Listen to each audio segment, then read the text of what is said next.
Welcome to Martha Runs the World, a podcast with a new take on running, fitness, and all things health-oriented. I'm Martha Hughes, your host, and each week I present a new topic that is of interest to all runners. Hi, and welcome to episode 287 of Martha Runs the World. Last month I read a book by Kara Goucher. She's an elite runner. She ran in the Olympics. She ran track for many years. She wrote a book called The Longest Race. I finished reading that last month and about her time with Nike and the Nike track team. And she wrote about what happened to her, the unfortunate events that happened to her. And that's what made me interested in doing this episode on Nike. And I'm going to talk a little bit about the history of Nike and a little bit about why I feel that Nike's, for now, their best days are behind them. Perhaps they will become a leading force in running shoes again, but right now they're not. I'm going to go a little bit into that and what I mean by that. Now, please listen to my episode 173 to get the full history of running shoes. I'm not going to go into that now because that is a whole episode all its own. And I'm just getting over my cold. Yeah, I don't feel bad anymore, and I'm not as congested as I was. I just have this cough left. And I'm going to talk about my couple runs that I did this weekend, about how one didn't go so well, but one went really well. And I will talk about that after I talk about Nike. How are you today? I didn't even ask you that. I hope you got some great runs in this weekend. I hope everything is going well and you are on your way to getting some excellent races in. Now, Nike was not the first running shoe company on the market, but they were the first to mass market running shoes. Phil Knight was a business major at University of Oregon. He also ran the mile track distance and was unhappy with the shoes that were available to him at the time. In the early 1960s, he decided to partner with his coach, Bill Bowerman, to create a better track shoe. They traveled the country to running track meets, selling their shoes. They started a company called Blue Ribbon Sports, and the shoes were called Tiger shoes. The defining character of the shoe was a cushioned heel wedge designed by Bowerman. Now, in 1970, they started the company Nike, and they named it after the Greek goddess of victory. Bowerman is also the father of the term jogging, so he started that for everyday runners who ran and walked, who weren't elite runners, who didn't run really fast. They kind of ran at a slower pace. Now, demands for innovations in running shoes were growing rapidly, and Bowerman's design ideas led to the creation of a running shoe in 1966 that was ultimately named Nike Cortez in 1968, and it quickly became the top seller and remains one of Nike's most iconic footwear designs. Bowerman is best known for ruining his wife's Belgian waffle in 1971, experimenting with the idea of using waffle-ironed rubber to create a new sole for footwear that would grip but be lightweight. They were trying to make the shoe as lightweight as possible because the heaviness of the shoe was dragging runners down. This was the birth of the waffle sole, and it became the biggest selling running shoe in the country. Bowerman never, now here's a side note. Bowerman never liked the swoosh symbol that a University of Oregon student created, but it stayed anyway, and it became really, really well known, and he liked it over time.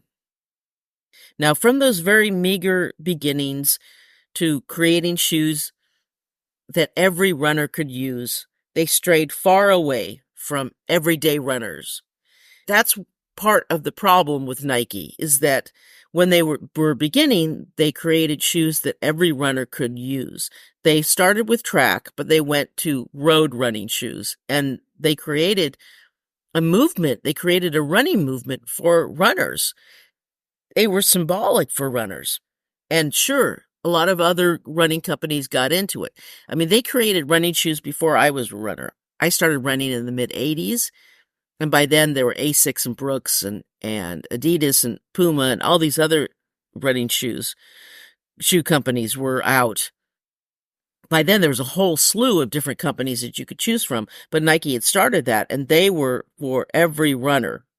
But they moved away from that. Now, Nike was the leader in the 80s. The Internationalist was the bestseller in 1980. Other shoe companies, like I said, were also in it, and I mentioned some. New Balance and Reeboks are some of them. I loved Brooks. I ran in Brooks. Brooks fit my feet perfectly. I loved them, and I ran in them for years. But in 1985, everything changed in Nike. They were still producing running shoes, but their focus was no longer on running. They realized that there was more money out there to be made than in running. Lots and lots and lots of money. That was the first year of their Air Jordan shoe. Nike found the importance of celebrity endorsements, and they never looked back. On October 26, 1984, Michael Jordan signed a 5-year, $2.5 million deal with Nike for these shoes. That was 3 times more than any other NBA player had ever signed for. The goal of Nike was to make $3 million the first year. The shoe vastly exceeded that by making $126 million in that first year. Now, see, they also broke a lot of rules. And they didn't care because they were making so much money they could do whatever they wanted. In the 1980s, NBA rules stated that shoes worn during games had to be 51% white. Air Jordans, over the years, continued to defy this and kept getting fined, which they gladly paid for. This led to shoes becoming even more popular and Nike making more money, and they would come out with logos like fine, banned shoes, wear these banned shoes, banned by the NBA, fined by the NBA, outlaw shoes. And of course, the public ate them up. All the while, they were ignoring runners, putting runners aside. Runners didn't matter because they were making so much money with the regular public, with basketball. Who cared about runners? Who cares? And that was kind of their attitude for a long time. In 1992, Nike opened the Joe Paterno Center. Now, anyone have a problem with that name? Yeah, it became a problem. If you remember, or you might want to Google his name, it did become a problem, so much so that they eventually removed his name from the center. It was this huge center. Their Nike worldwide headquarters was based in Beaverton, Oregon. And the corporation steered back into running at the headquarters, but not for the casual or amateur running like they used to. They decided, we don't want to deal with that. We don't care about regular runners. They went for the elite, the competitive running base. In fact, they poured millions into this. No longer the everyday runner didn't matter. They poured millions into their headquarters based in Beaverton, Oregon, in an unincorporated area. And it has 75 buildings on 286 acres. And this was a few years ago. It might be more now, might be less. Now, see, in the 90s, I also remembered when San Francisco Nike store opened. The San Francisco Unified School superintendent said he considered it a school holiday and that all school kids could take the day off to go shopping at Nike. And that was ridiculous to me. I remember being angered by this because San Francisco and the whole state of California education system is a mess. Even back then it was a mess. It was one of the worst in the country. And for him to say, oh yeah, all the kids can play hooky, go spend hundreds of dollars at the new Nike store, that's just fine, is just the worst message to send to children. Your education doesn't matter, but you can go spend money you don't have. One of the many, and there are many, controversies that have faced Nike over the years has been the company's labor practices and exploitation. Nike has been accused of using sweatshop labor in countries such as Vietnam, China, and Indonesia, where workers are paid low wages and subjected to poor living conditions. The company has also been criticized for failing to monitor and improve the conditions in its supplier factories. Now, of course, they're not the only running shoe store to come under scrutiny or use sweatshop labor, but they're the biggest. And being the biggest, they have the biggest target on them. Now, in response to these criticisms, Nike has taken steps to improve its labor practices and increase transparency. The company has implemented a code of conduct for its suppliers, which sets standards for wages, working hours, and health and safety. Nike also conducts regular inspections of its supplier factories and publishes the results on its website. In addition, the company has taken steps to improve worker training and development in its supplier factories. But in regards to runners, many runners turned away from the brand because, well, they turned away from runners, didn't they? They just didn't seem interested in runners unless they were elite. Nike created their headquarters, including that amazing track that they have at headquarters for the elite athlete. I mean, wouldn't it be great if Nike said, well, these days a month, regular runners can even buy an hour of time to go out and run on the track.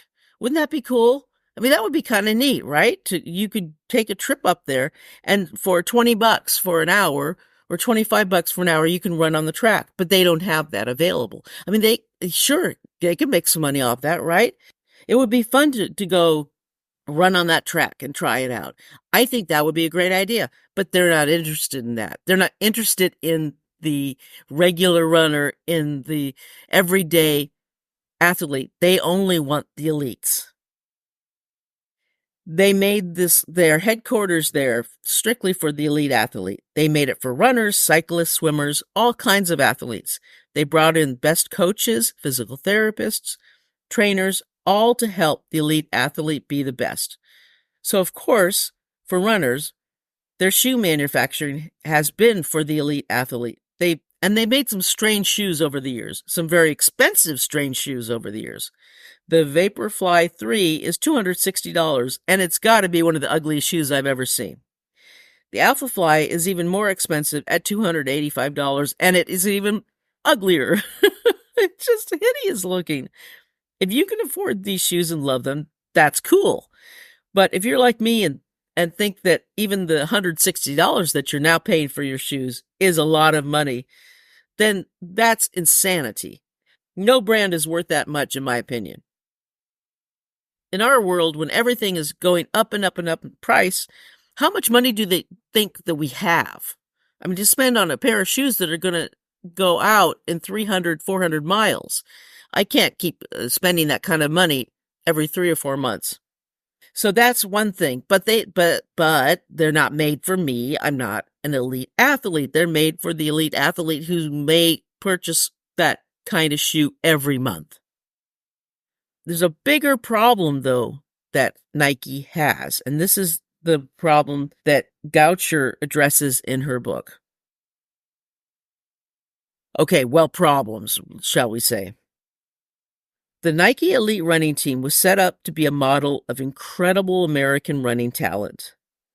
Now, the head coach is Alberto Salazar, and that alone should tell you how messed up it was from the start.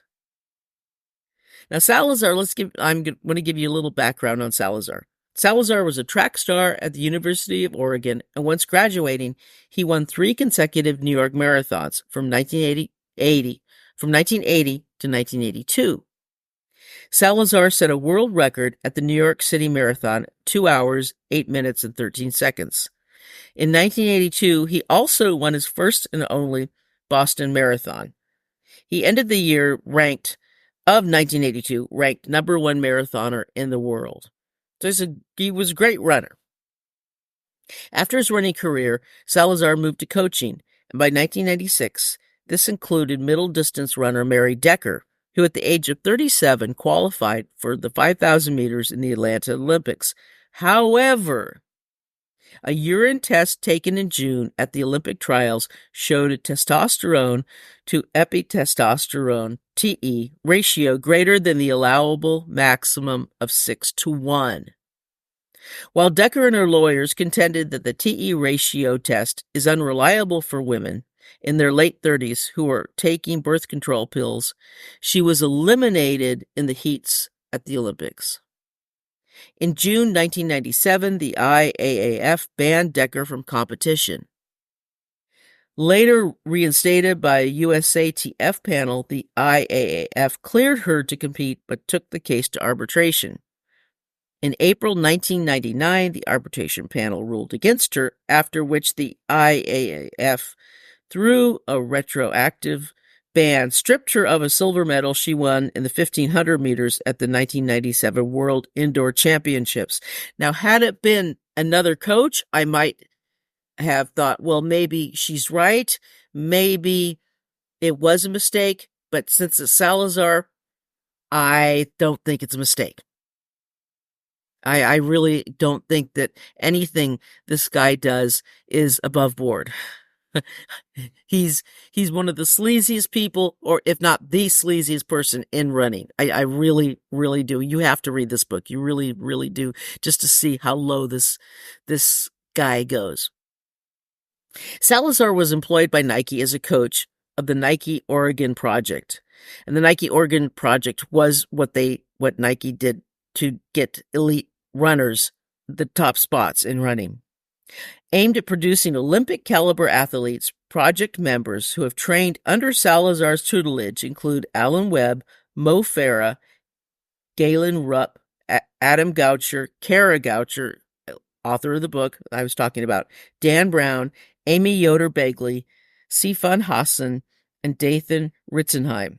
His connection to Oregon and Oregon sports gave him the distinction of being inducted into the Oregon Sports Hall of Fame in 1997.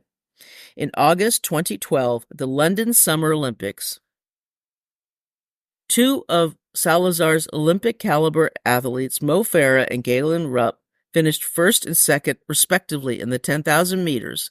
Farah also went on to win gold in the 5,000 meter, becoming the first British double Olympian in long distance. In June 2015, Salazar was named in a joint BBC Panorama and ProPublica investigation into doping allegations. This involved testimonies from various athletes and people associated with Salazar about alleged microdosing of testosterone and prednisone at the Nike Oregon Project. Salazar declined to be interviewed in the program, but denied any wrongdoing, saying in a statement that the allegations your sources are making are based upon false assumptions and half-truths in an attempt to further their personal agendas.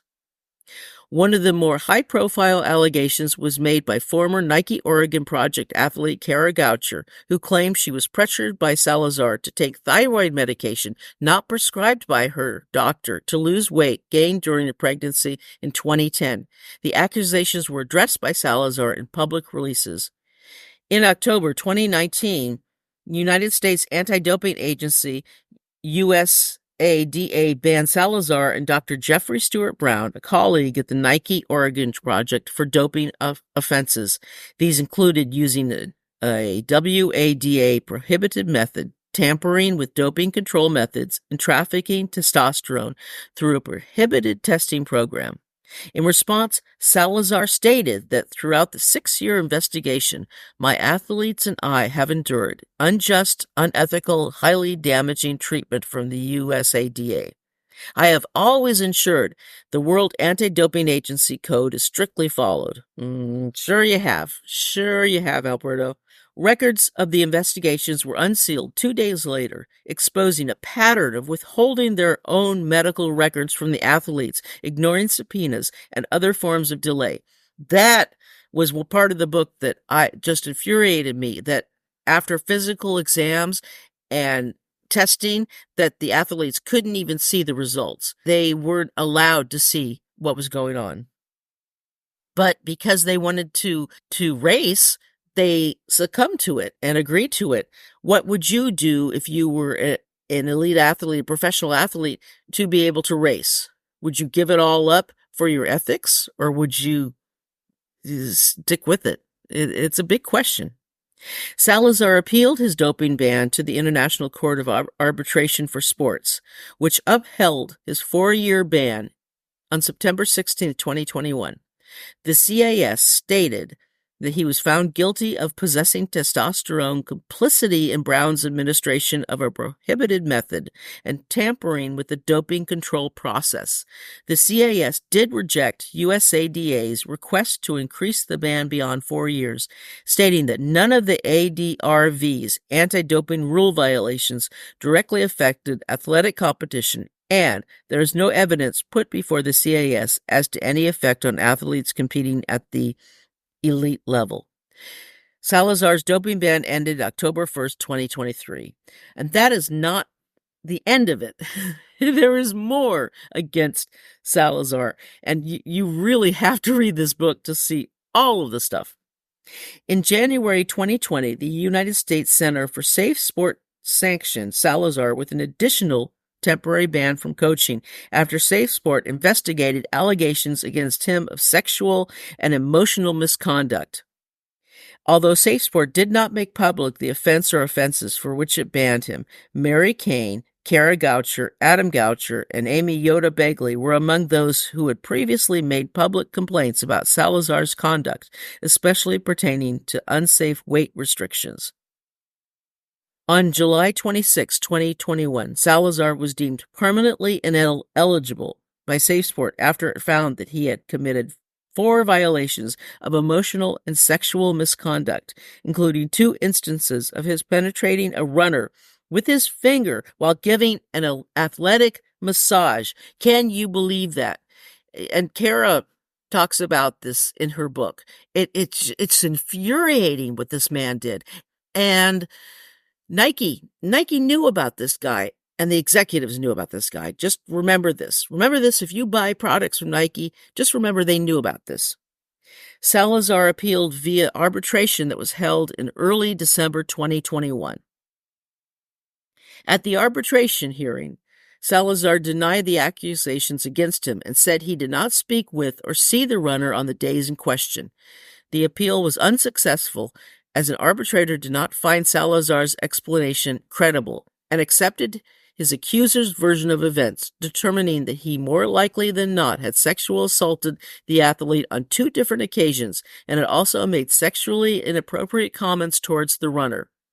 As a result, Salazar was effectively banned for life from participating in any activity put on or under the auspices of the United States Olympic and Paralympic Committee or any sports USOPC recognized national governing body.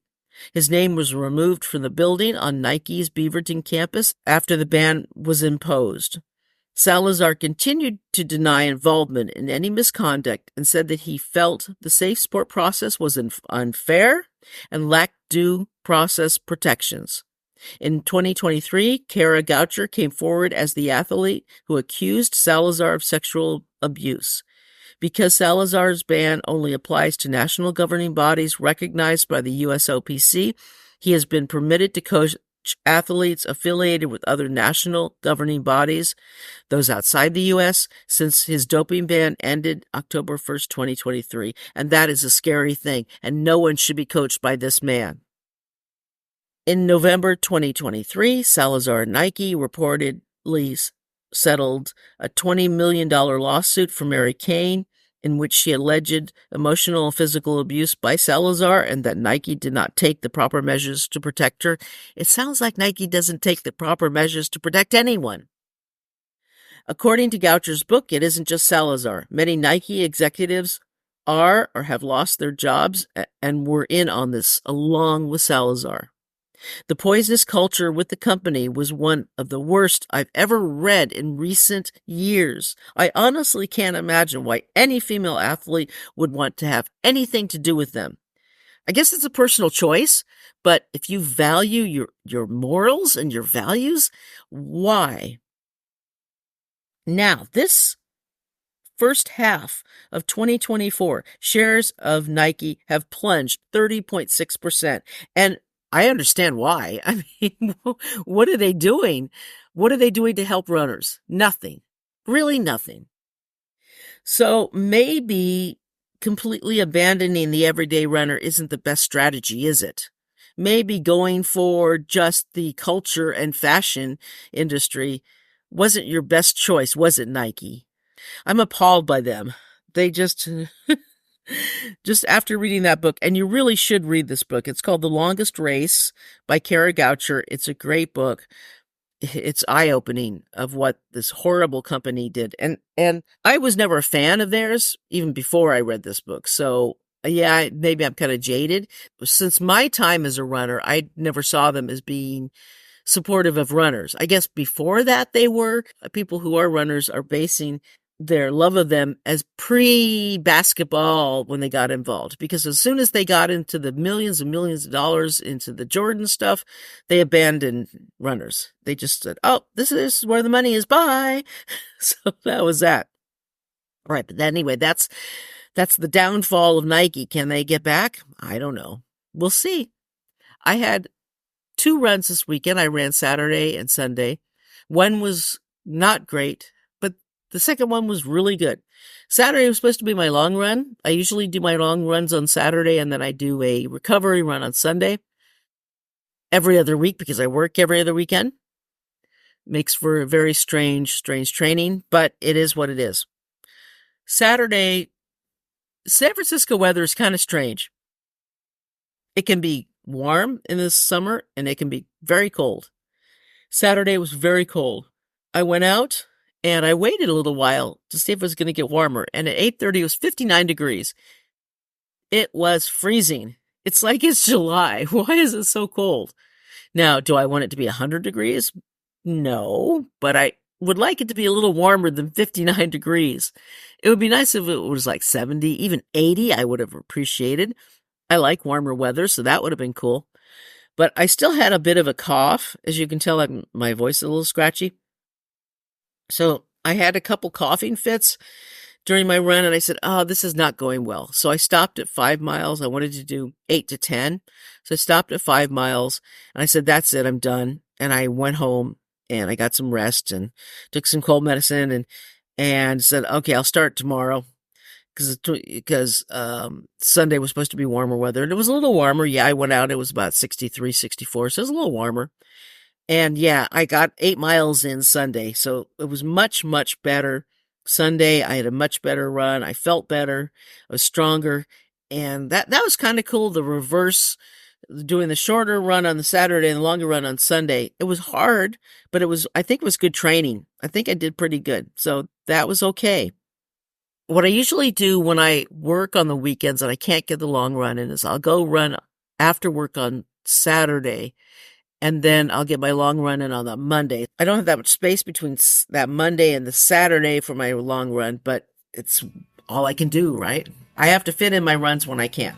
So my work schedule is so strange. It was all right. So I liked my run on Sunday. That was cool. All right, so that is this week, and have great runs. The website is martharunstheworld.com. I'll have a link for Kara's book on the website. It's a great book. You should read it.